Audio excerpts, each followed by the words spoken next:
There are would-be murderers all around the world who want to kill you and me and themselves because they're motivated by what they think is the highest ideal.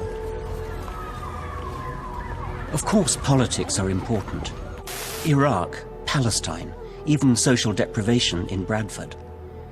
But as we wake up to this huge challenge to our civilized values, don't let's forget the elephant in the room, an elephant called religion.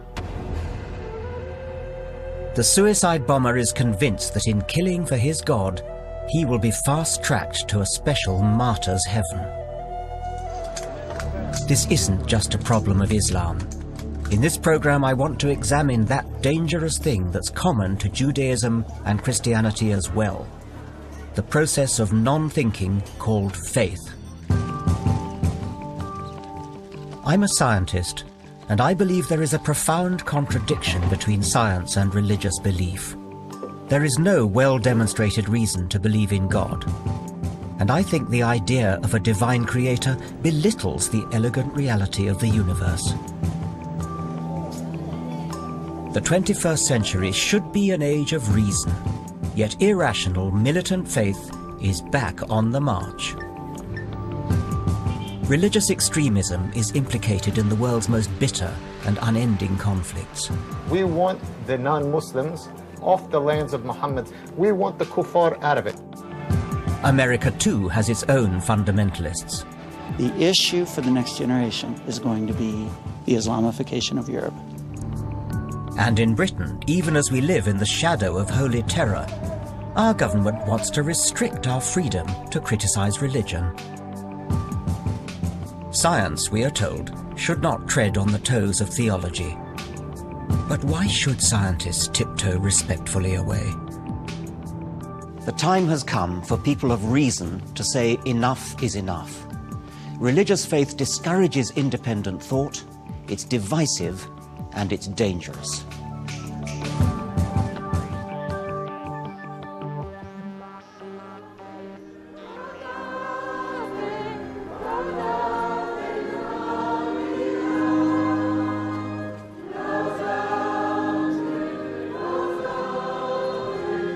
It looks lovely, doesn't it? Inoffensive and gentle.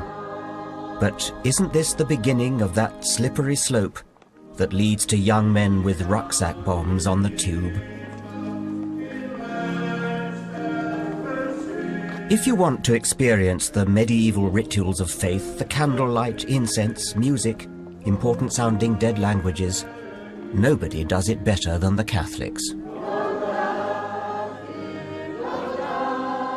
At Lourdes, in southern France, the assault on the senses appeals to us not to think, not to doubt, not to probe. And if we can retain our faith against the evidence, in the teeth of reality, the more virtuous we are. Pretty impressive sight, isn't it? I could imagine finding it very seductive. Partly because of the tremendous feeling of group solidarity that there must be. If you have the delusion that you're Napoleon, it must be a fairly lonely feeling because nobody else agrees with you. Your faith that you're Napoleon needs a lot of shoring up. But these people here, thousands of people, all have exactly the same delusion. And that must give wonderful reinforcement to their faith.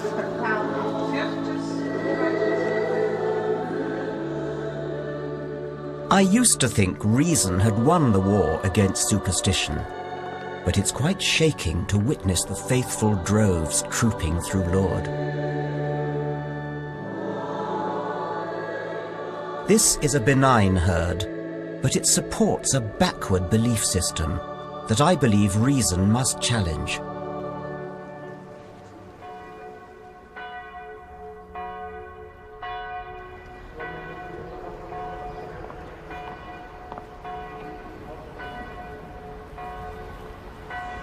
Daylight reveals more of this shrine, where a myth is perpetuated that a virgin who gave birth, Christ's Mother Mary, appeared here once to an impressionable, and I do mean impressionable, young girl.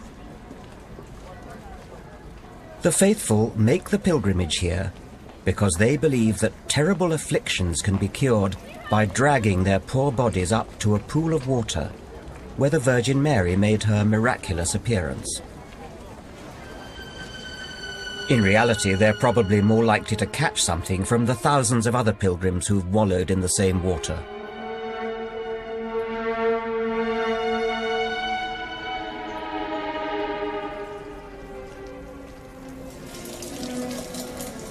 Is it something that Catholics feel they ought to do in their life, rather like Muslims going on the Hajj to Mecca? Well, yes, but you don't have to be a Catholic to do it, you see. No. I mean, any religion can come, because I know quite a few people that are not Catholics at all, and they have been... yeah. Yes. And what are you hoping to get out of it? Well, I've got a lot out of it. I've got faith, I've got trust, and a belief that there is a person up there stronger than any medical person. Right. What about a cure, then? It may seem tough to question these poor, desperate people's faith. But isn't bracing truth better than false hope? What is the evidence for any miracles? There are actually 66 declared miracles. There are about 2,000 unexplained cures here. But then we would say there are millions of people who have been healed in different ways. Healed in some sort of mental way? Healed in spiritual way, or people who have come to terms with their own particular situation. People who have rediscovered God in their lives again. People who have received a new grace here in Lourdes.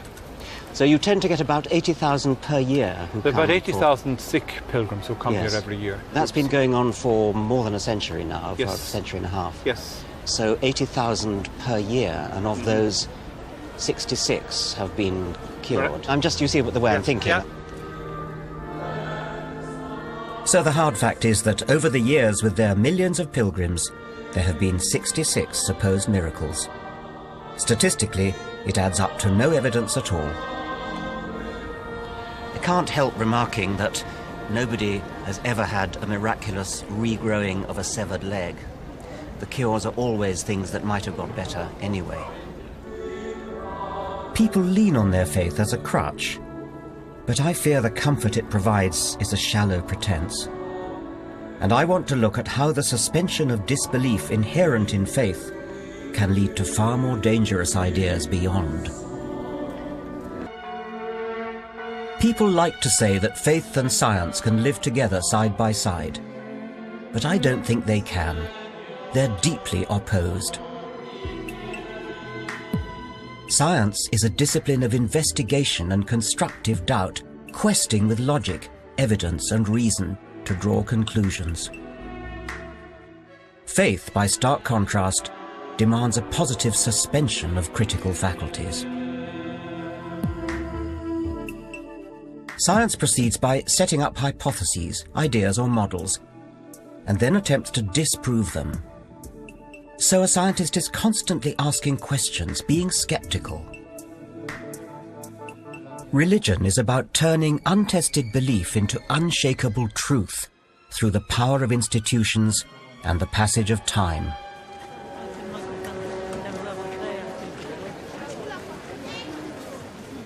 Let me give you an example of this with the story of the Assumption of Mary. Catholics believe that Jesus' mother Mary was so important she didn't physically die. Instead, her body shot off into heaven when her life came to a natural end. Of course, there's no evidence for this. Even the Bible says nothing about how Mary died. The belief that her body was lifted into heaven emerged about 6 centuries after Jesus' time, made up like any tale and spread by word of mouth.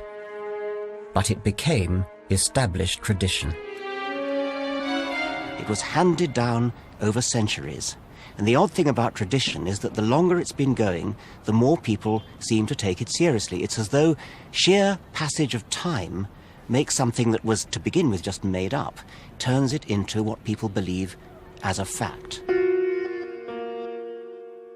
By 1950, the tradition was so strongly established that it became official truth. It became authority. The Vatican decreed that Roman Catholics must now believe in the doctrine of the Assumption of the Virgin.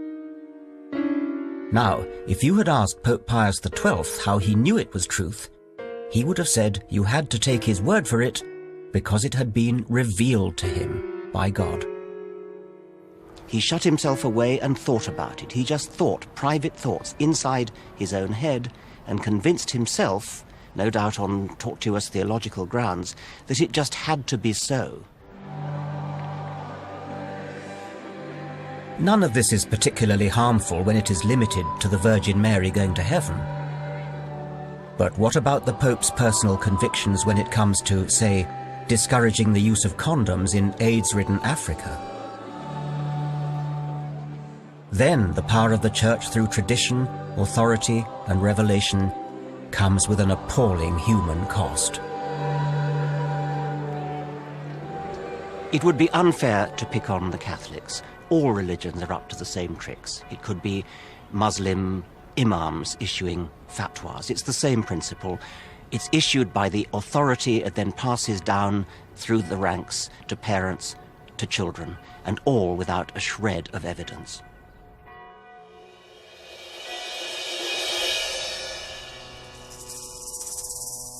Unlike science, which sees it as a challenge, religion thrives on unsolved mystery.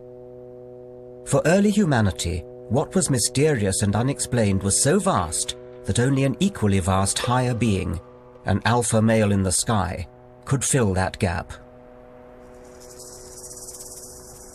How would our ancestors have responded to the sunrise? There must be a fiery charioteer, a sun god to accept our sacrifices, a supreme being who, on the first day of creation, announced, "Let there be light." But scientific investigation has rolled back that mystery. Today we know the sun is a giant nuclear reactor, one of billions of stars pumping out electromagnetic radiation, heat and light. How do scientists know the things that they know about the world and the universe? How do we know, for instance, that the Earth is 4.5 billion years old, and that it orbits the sun that nourishes it?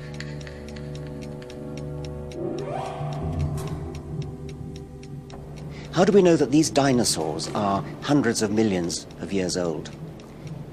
The answer is evidence.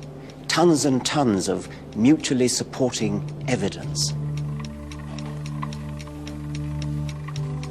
Science is about testing, comparing and corroborating this mass of evidence, and using it to update old theories of how things work. I do remember one formative influence in my undergraduate life. There was an elderly professor in my department who had been passionately keen on a particular theory for, a number of years. And one day an American visiting researcher came and he completely and utterly disproved our old man's hypothesis. The old man strode to the front, shook his hand and said, "My dear fellow, I wish to thank you. I have been wrong these 15 years. And we all clapped our hands raw. That was the scientific ideal of somebody who had a lot invested, a lifetime almost invested into theory.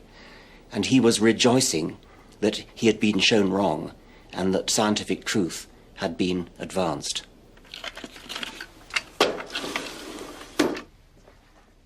So what does the overwhelming evidence of all these fossils tell skeptical science? How did we and every creature get here in all our improbable diversity? In past centuries, humanity had no choice but to resort to a supernatural hypothesis.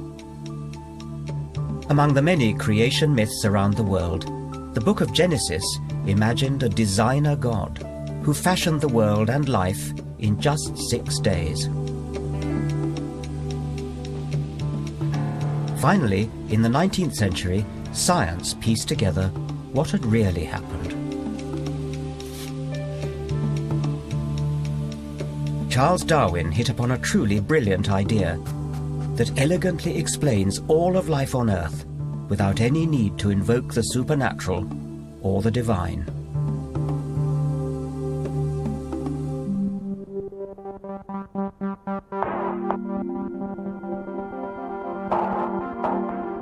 Here's a helpful way to look at the problem Darwin faced. Climbing a mountain. Let's call it Mount Improbable. Let's say at the bottom we have the simple bacterial beginnings of life on Earth. At the top, man today, or any complicated piece of biology. So how did we get to the top? If it had happened by blind chance or by design, it would be equivalent to leaping up a sheer cliff in a single bound. Utterly out of the question. If we come round the other side of Mount Improbable, we find something very different. Here there's no sudden precipitous cliff. Here there's a gentle slope, a gradient of evolution. All we have to do is put one foot in front of the other, and we'll get to the top. Darwin's great insight was that life evolved steadily and slowly, inching its way gradually over 4 billion years. Natural selection, not a divine designer, was the sculptor of life.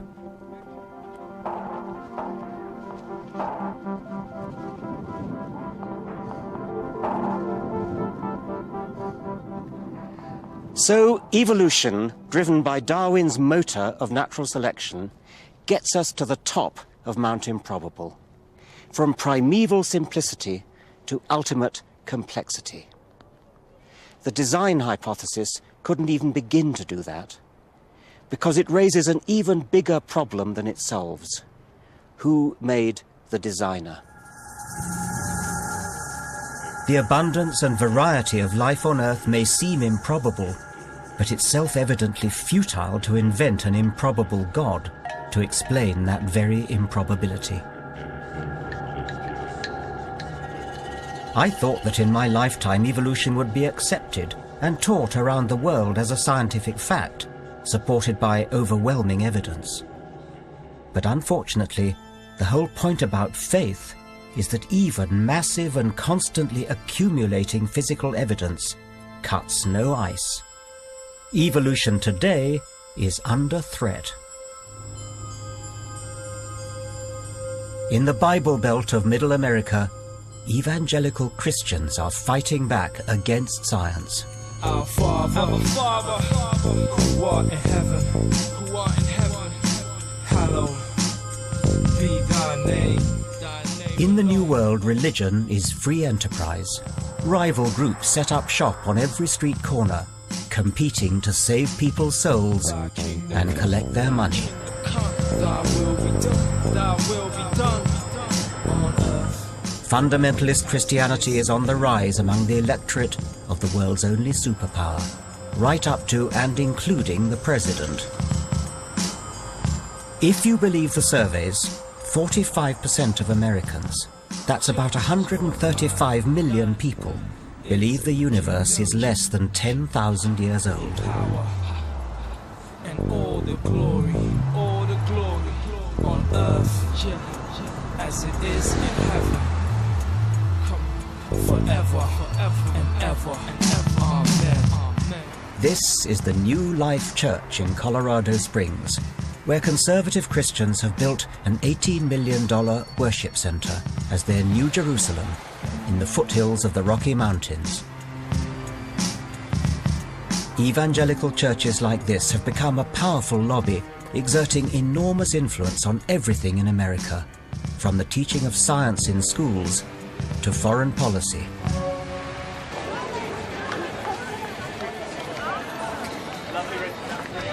This place strains belief. It isn't just a church, but a ready-made social network. The 12,000-strong congregation can also attend 1,300 organized programs where they can meet to exchange Christian tips on everything from marriage to dog walking.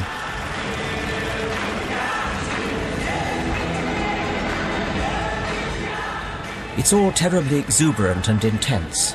Much less tradition here than in Lourdes, but plenty of swaggering authority.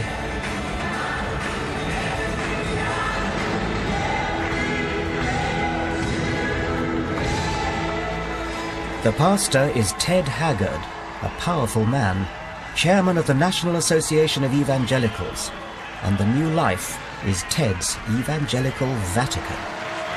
Welcome to all of our friends. We'll take a moment and say hello to the people behind you, in front of you, and to your right, and to your left. Hey, we want to welcome all of you that are visiting here with us today. If you're here for the very first time, we have a packet of information that we want to give to you. And so all of you visitors, if you would please... Sadly, the warmth of the welcome would prove short-lived when I started talking to Pastor Haggard about the Bible and scientific fact. You'll find yourself wrong on some things, right on some other things. But please, in the process of it, don't be arrogant. We exalt you here this morning, Lord God.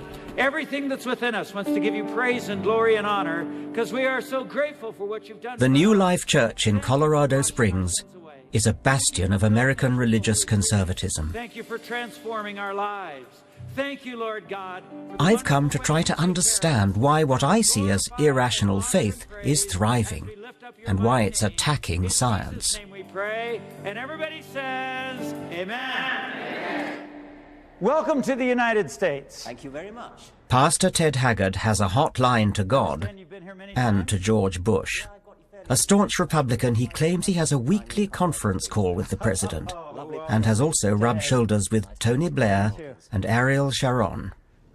Well, that was really quite a show you gave us today. A fair bit of money seems to have been spent here. Yes. I wanted people to be able to worship and enjoy it and be in a setting where the speaker is close to them. That's why it's in the round. And so they can be up close to me and so I can look at them. Well, it's certainly very effective what you do. I mean, it seemed to me to have all the arts of... I mean, I was almost reminded, if you'll forgive me, of a sort of Nuremberg rally. I mean, such incredibly... Dr. Goebbels would have been proud. I don't know anything about the Nuremberg rallies, but I know lots of Americans think of it as a rock concert. What can I give to you that you don't already have? There's nothing I can do without the strength of your hand. Your ways are higher than the skies and beyond. When I prepare a presentation, I don't prepare it to get a group of lunatics to come in and just say, oh yes, Pastor Ted, you're just so wonderful. I believe everything you say. I would be opposed to that. Here the Bible says, who have been chosen according to the foreknowledge of God the Father. This is talking about us. We've been chosen for, what's that word there, everybody? Obedience. Say it out loud. Obedience. Oh, we have been chosen. Every person needs, at the center, life and death to us. It makes us who we are. Yet most of us, as we grow up and become responsible adults, accept that life is complex, that we live in a world of subtle shades, not sharp black and white. I worry that these born-agains are being persuaded to return to childish certainties. The only truth they need is God. God as interpreted for them by their pastor. You've been set free from sin. Think of that. Everybody knows that we believe the Bible is the Word of God. And today I talked about love your neighbor as yourself. Now, I didn't have to produce evidence, sociological evidence or psychological evidence. The book is true. How can you say they're asked to think for themselves and they're told everything in this book is true? Because they don't have to believe that. I mean, the evidence I presented, you can go and read this book, it says one thing, that book says another, that book says another, that book... Well, the evidence I can present is we've got a book written over 1,500 years by 40 different authors on one subject, and it doesn't contradict itself. Where you can't give me two experts in certain areas that are in the same generation, in the same area of study, that don't contradict themselves. That's the beauty of science. We have lots of evidence, and the evidence is all the time coming in, constantly changing our minds. Right. And whereas you have one book which you say doesn't change, exactly. That's not getting to think for themselves. And we've all decided as a group to go into the holy place. True or false? True. True. Everybody say true. True. All right then, that's the vote. But my biggest concern is that evangelicals like Haggard are foisting evident falsehoods on their flock. The evangelicals are denying scientific evidence just to support Bronze Age myths. And then, of course, we need the power of the Holy Spirit.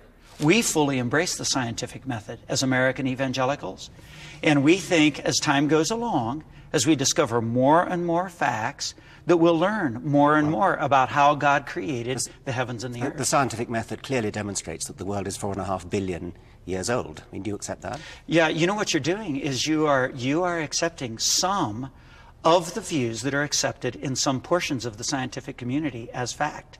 Where in fact your grandchildren might listen to the tape of you saying that and laugh at you. You want to bet?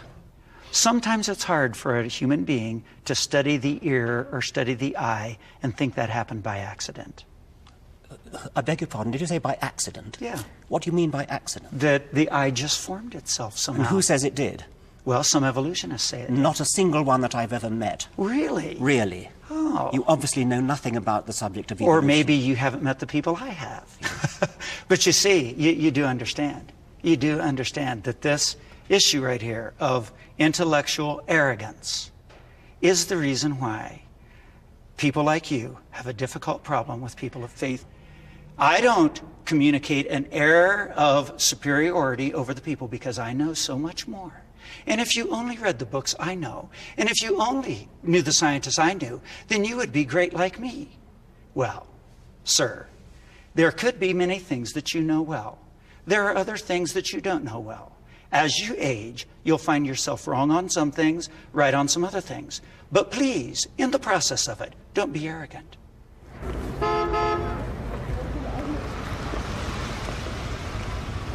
We just had a rather disconcerting experience.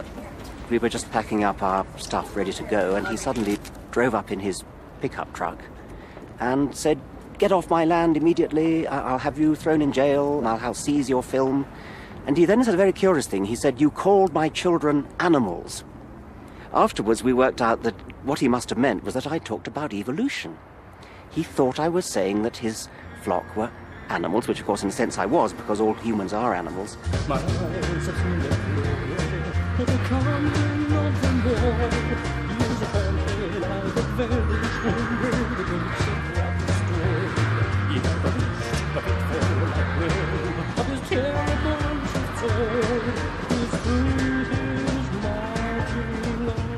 Haggard's approach is to say, let's teach evolution as just another theory alongside the Bible's creation story, also called intelligent design, which claims God helped evolution along.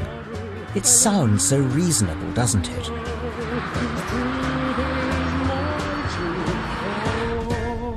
But of course it's nothing of the sort. These are not equal theories. Evolution by natural selection is supported by mountains of evidence, while creation contradicts the evidence and is only backed by some ancient scribblings. With Haggard and his followers on their doorstep, the rational atheist minority here feel so browbeaten that they've organized themselves into what they call a free thinkers group, which meets furtively, perhaps to fantasize about moving to Canada. How nice to meet you. Oh, Richard, it's wonderful. Welcome, welcome. It's so How nice. Do free thinkers in America feel pretty beleaguered at the moment? I've had my fair share of vitriolic letters and messages from parents saying that I'm Satan's incarnate for teaching evolution.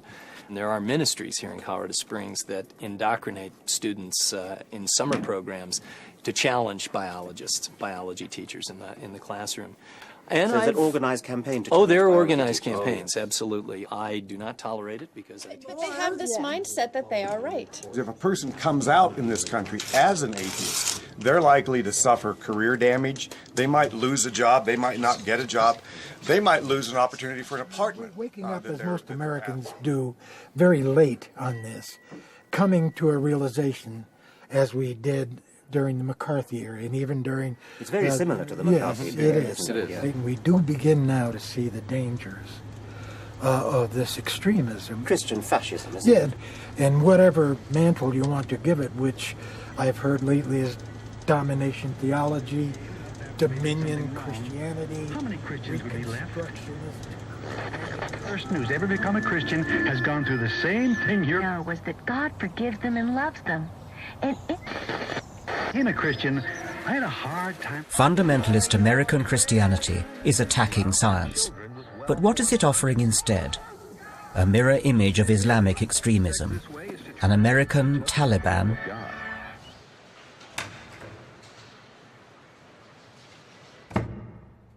we live in a time of lethal polarization, when the great religions are pushing their conflict to a point where it is difficult to see how they can ever be reconciled.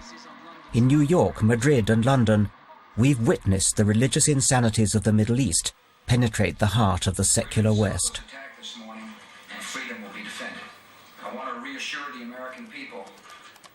To understand the likes of Osama bin Laden, you have to realize that the religious terrorism they inspire is the logical outcome of deeply held faith. Even so-called moderate believers are part of the same religious fabric.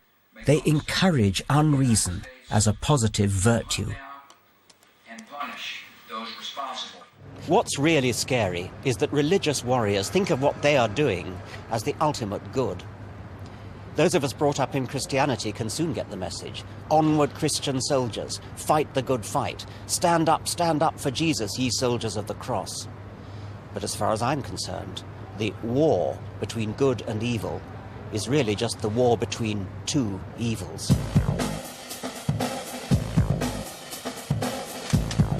This is the Holy Land, where the terrible certainties of faith began and still rage.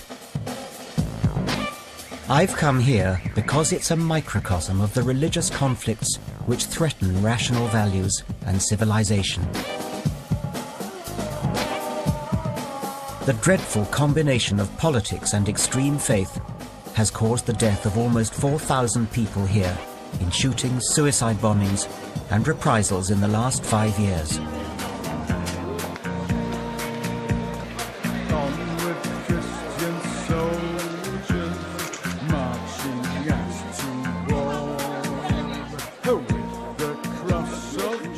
Despite the troubles, tourists still flock to Jerusalem, to places that their particular brand of religion taught them to revere as a child.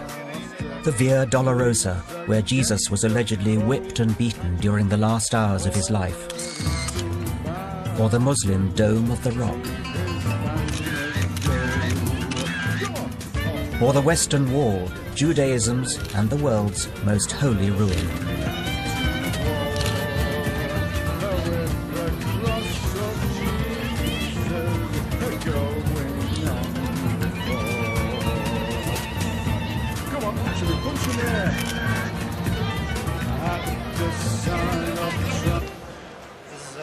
Special church because the church here on the surface it looks like a place of harmless myth. Because here is the hill of Calvary where Jesus was crucified and the tomb of Jesus. Here what we are facing to the stone of anointment where the body of Jesus was taken down from the cross. So this is the slab where Christ's body was anointed with oil. How do we know that? Is there any evidence that it was here? You see, this is by telling from person to person. It's tradition. Tradition, yes. From generation to the next. Yeah. We can see the hole where the cross was stood, where they're putting the cross inside the hole, and this is the place where the place of the crucifixion and where Jesus died on the cross. You don't really believe that, do you? This is the Christians, I explained to you that they believe this is the place where the crucifixion took place. And if we come closer to here, to my side, please. Thank you.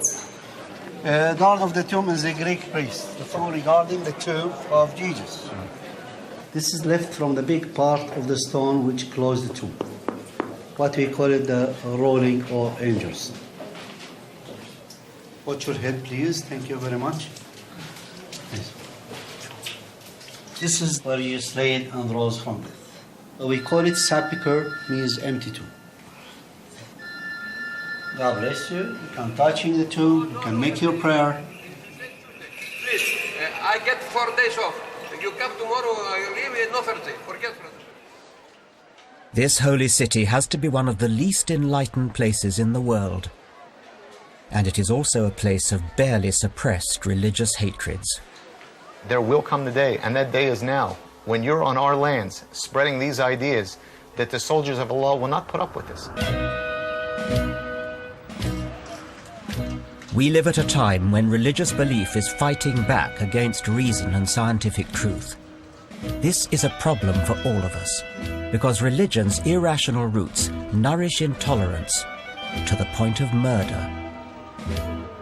I'm in Jerusalem's Old City, trying to understand the role deeply held faith plays in the bitter conflict here. One of the first things you notice is the edgy watchfulness. The different ethnic and religious communities live cheek by jowl, but there are security checkpoints throughout the Old City, and one section, above all, is under heavy guard.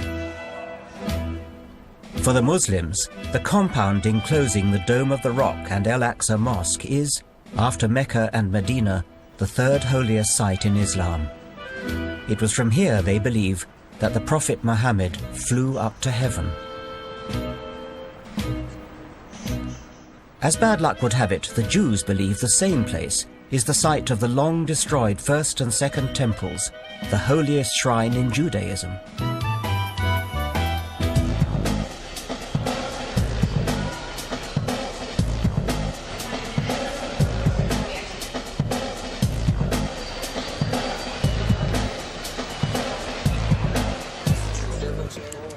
Jews are not allowed to worship inside the compound. Their prayers are restricted to the ruined Western or Wailing Wall. When Jesus came here to overturn the tables, there was no mosque in view. When the Arabs conquered this part of the world, they established the Al-Aqsa Mosque, and then they put over where we think is the main temple compound, where the altar was, where the Holy of Holies was, they put another building called the Dome of the Rock, which is not properly a mosque. And we, at the present moment, are simply not allowed in there, inside the compound, identifiably as Jews. The Muslims reject these Jewish claims. And when Ariel Sharon entered the Temple Mount area in the year 2000, I came here with a message of peace. His visit sparked the second, or Al-Aqsa, Intifada, a Palestinian uprising that has cost 4,000 lives so far. وإذا أراد اليهود السلام مع العرب والمسلمين وفلسطين فليبتعدوا عن المسجد الأقصى المبارك. And if the Jews sincerely want peace with the Arabs and the Muslims, then they should stand away, keep away from the Al-Aqsa Mosque. In the Muslim religion, there is no possibility anyway of sharing the territory. If I come in there in some far corner, far away from a mosque, in an open area under a tree somewhere, if a Muslim will catch me murmuring psalms or some other prayer, he will call the police to have me egressed, shall I say. As far as the Al-Aqsa Mosque is considered, there are no negotiations, absolutely no negotiations about it. لأنه لا يملك أحد من المسلمين في العالم أن يتفاوض على الأقصى.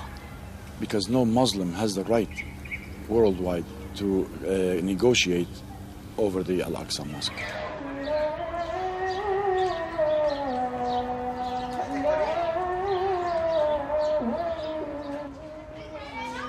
Again and again, my conversations come back to the solid walls that religion puts up, back to implacable faiths. My holy book is true, I am right, he is wrong.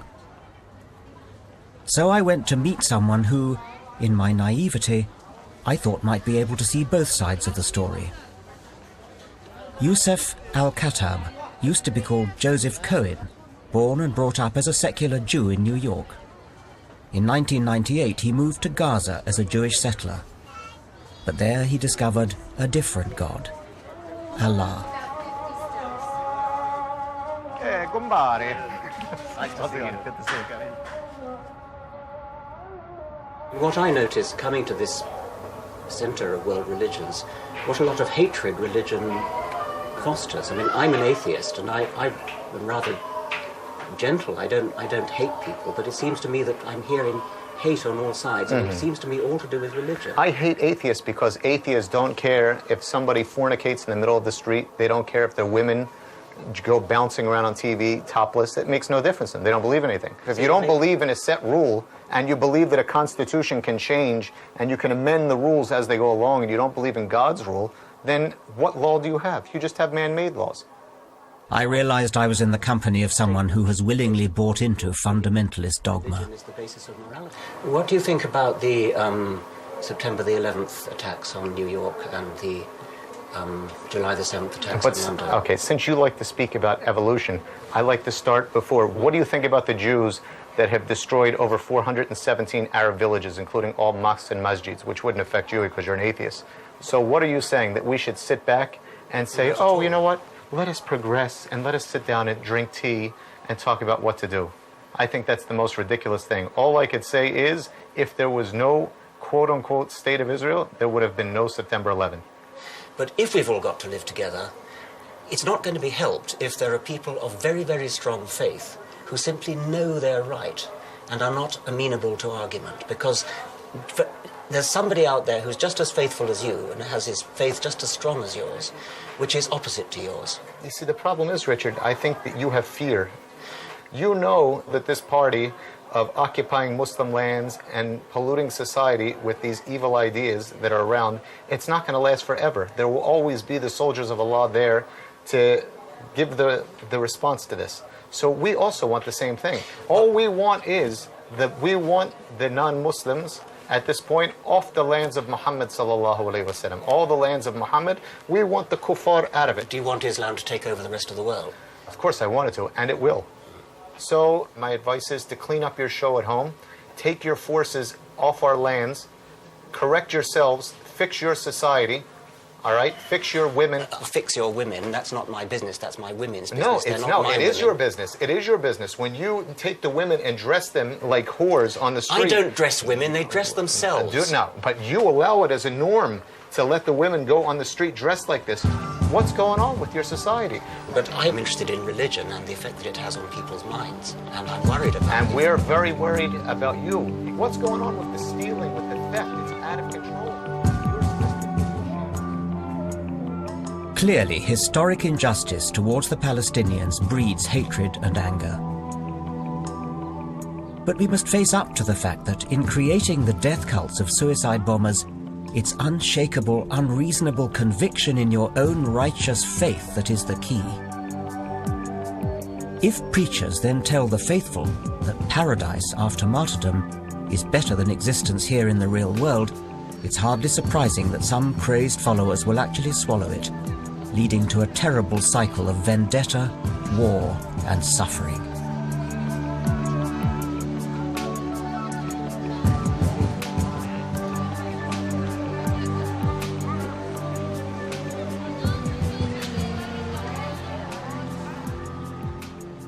Well, I'm here on the Mount of Olives, looking out over this beautiful old city. We've heard some pretty extreme statements, some hatred, some bigotry, such as I haven't really heard before. I don't see what future the world has as long as people think like that, and people are going to go on thinking like that, as long as they're brought up from childhood, from the cradle, to think that there's something good about faith, to think that there's something good about believing because you've been told to believe rather than believing because you've looked at the evidence. I want to say that killing for God is not only hideous murder, it is also utterly ridiculous. Unlike religion, science doesn't pretend to know everything. There are still deep questions about the origins of the universe that have yet to be explained. But just because science can't answer them right now doesn't mean faith, tradition, revelation, or an ancient holy text can. Science can't disprove the existence of God, but that does not mean that God exists. There are a million things we can't disprove. The philosopher Bertrand Russell had an analogy. Imagine there's a china teapot in orbit around the sun. You cannot disprove the existence of the teapot because it's too small to be spotted by our telescopes. Nobody but a lunatic would say, well, I'm prepared to believe in the teapot because I can't disprove it. Maybe we have to be technically and strictly agnostic, But in practice we are all teapot atheists. But now suppose that everybody in the society, the teachers, the tribal elders, all had faith in the teapot. Stories of the teapot have been handed down for generations. It's part of the tradition of the society. There are holy books about the teapot. Then somebody who said they did not believe in the teapot might be regarded as eccentric or even mad. There's an infinite number of things like celestial teapots that we can't disprove. There are fairies. There are unicorns. Hobgoblins. We can't disprove any of those, but we don't believe in them any more than nowadays we believe in Thor, Amun-Ra, or Aphrodite. We are all atheists about most of the gods that societies have ever believed in. Some of us just go one god further.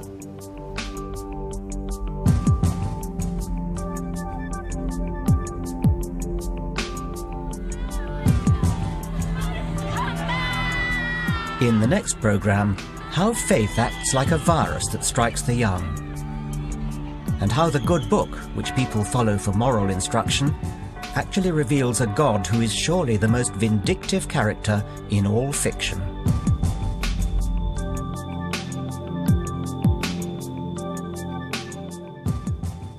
There's more discussion on the issues raised in this programme on Channel 4's Can You Believe It website at channel4.com/culture. Next up, George reckons he's down with the youth. Or is he? It's Celebrity Big Brother.